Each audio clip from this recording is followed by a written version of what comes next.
North Korea's vicious young dictator exploding with confidence tonight. His government's news anchor uses new, very aggressive language to project Kim Jong-un's threat. Kim Jong-un said we now have the clear capacity to directly and realistically attack American bastards who continue to attempt to invade the Pacific. Kim's just tested 2 medium-range ballistic missiles. One failed, but weapons monitors call the other one a partial success because the missile flew 250 miles and even briefly entered space. Saying that he can realistically attack Americans and not just the U.S. in general. That's a new level of threatening language from Kim, right? Yes.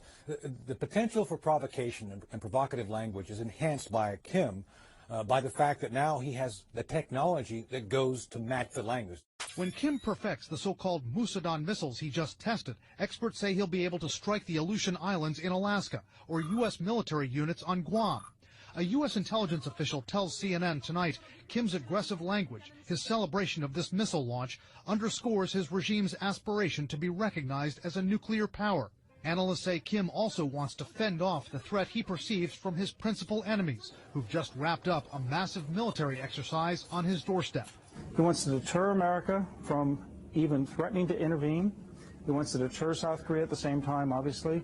And to do that, he wants to be able to say, I can attack American bases, kill Americans in their beds. Kim's also believed to be toughening up against the U.S., possibly to extort concessions. Any real provocation where he fires one missile off that's with a real warhead does some damage, he'll be decimated.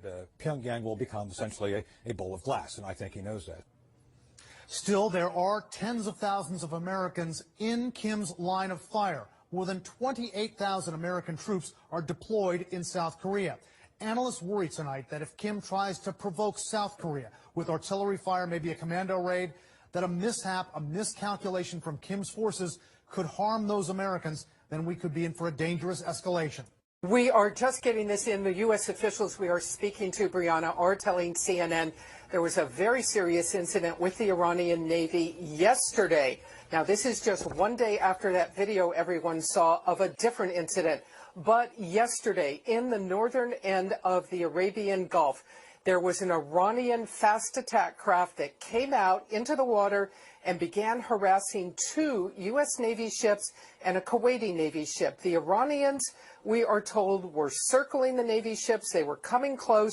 They would not leave. At one point, they came within 200 yards of one of the U.S. Navy patrol craft. The Navy, following standard maritime procedure, tried to call the Iranian ship. They got no answer initially.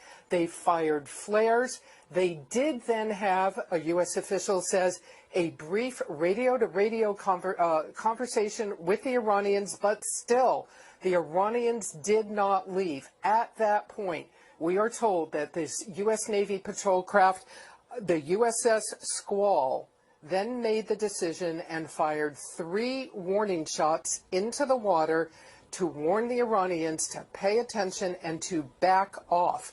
This is standard maritime procedure for the U.S. Navy. It rarely happens. It has happened in the past, but this is standard procedure when a U.S. Navy ship feels threatened and that threat does not back off. That is really the last resort before you take lethal action. You fire warning shots into the water. So just yesterday, 3 warning shots fired at the Iranians. And this comes one day after that video that we all saw that 4 Iranian ships, again, Revolutionary Guard Corps ships, came out and harassed another U.S. Navy ship. Perhaps the bottom line here is to note that the U.S. believes these Iranian boats belong to the Iranian Revolutionary Guard Corps. This is one of the most militant arms of the security and military services in Iran. This is not the regular Iranian Navy. There is always concern that these maritime forces of Iran that are doing this are not under the central control of the government. And there is always concern that things can get out of hand. The U.S. Navy yesterday taking the action to fire warning shots at the Iranians and tell them to back off.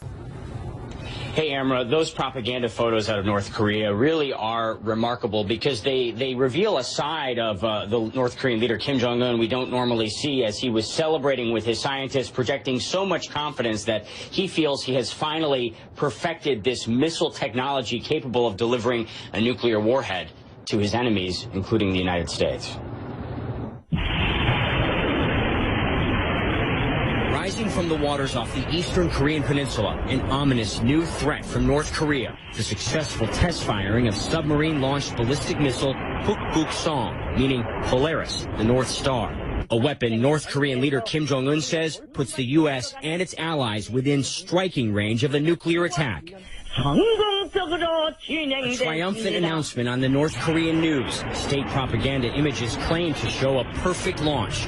Before dawn Wednesday, anxiety turns to exhilaration.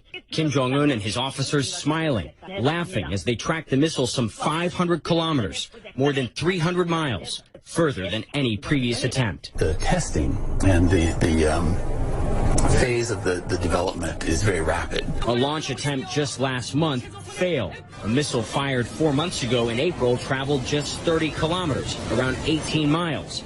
Analysts believe Wednesday's missile traveled 16 times further, meaning it can strike anywhere in South Korea, home to 50 million people and some 25,000 American troops. The latest launch as U.S. and South Korean forces engage in annual military exercises, similar to these in the spring. Pyongyang used the annual drills as a direct provocation. Troy University professor Daniel Pinkston says war games are vital to keep the peace. Looking at North Korea's capabilities, their development programs for weapons of mass destruction and their delivery systems, the shrill rhetoric that comes out of Pyongyang, their objectives are very clear. North Korean weapons development continues at a breakneck pace, despite nearly universal condemnation and unprecedented international sanctions. They will allocate resources from other areas and devote it to the missile and nuclear programs. Kim Jong-un called Wednesday's before dawn launch the greatest success and victory. Feeling the intense pressure to succeed, one officer appears overcome with tears of joy, or perhaps relief. Russia is deploying its ballistic missile and attack submarines in numbers, range, and aggression not seen in 2 decades. In an exclusive interview, the commander of U.S. naval forces in Europe tells CNN the buildup is part of an alarming strategic view. They're very clear that NATO is viewed as an existential threat to Russia. Our military capability, they view in a very visceral way as a threat to Russia. Adding to U.S. concern, Russia is deploying new submarines that are harder for U.S. naval forces to track and detect. Following years and billions of dollars in investment, they are quieter, better armed, and have a greater range of operation. The submarines that we're seeing are much more stealthy. They're acoustically quieter. We're seeing them have more advanced weapon systems, missile systems that can attack land at long ranges. The increased Russian sub-activity is backed by a much broader military expansion. Russia is adding or upgrading some 12 naval bases across the Arctic Circle, expanding its capability to send subs in numbers through the crucial Greenland-Iceland-UK gap into the Atlantic and closer to U.S. and NATO territorial waters. Moscow has also newly stationed 6 submarines in the Black Sea, giving Russia new capability into the Mediterranean. The U.S. believes the new activity is designed to deny NATO, including the U.S., the ability to operate within Russia's so-called near abroad. Increasingly alarmed by Russia's new sub-deployments, the U.S. and its NATO allies are launching new training exercises in anti-sub warfare and deploying new systems, including the P-8 Poseidon. These are sonar buoys dropped into the water to track submarines. The plane can be equipped with torpedoes to destroy those submarines. Russia's growing military activity extends above the surface as well. A Russian fighter jet's flyby of the USS Donald Cook this week, coming within 30 feet laterally and 100 feet vertically, is behavior that U.S. naval commanders have not witnessed since the Cold War. We had issued radio calls in both English and Russian, and the aircraft didn't respond and proceeded on a course directly at the ship. So while we've seen these interactions before, this one was different because of the proximity to the ship, the altitude, and the flight path that it took. These are the big guns of Russia's modern army. The Iskander-M missile system seen launching a cruise missile during a carefully choreographed training exercise in April. And yet this is not NATO's biggest fear. Last year, President Putin announced more than 40 new missiles would be added to Russia's nuclear arsenal, prompting concerns in Washington of a new Cold War.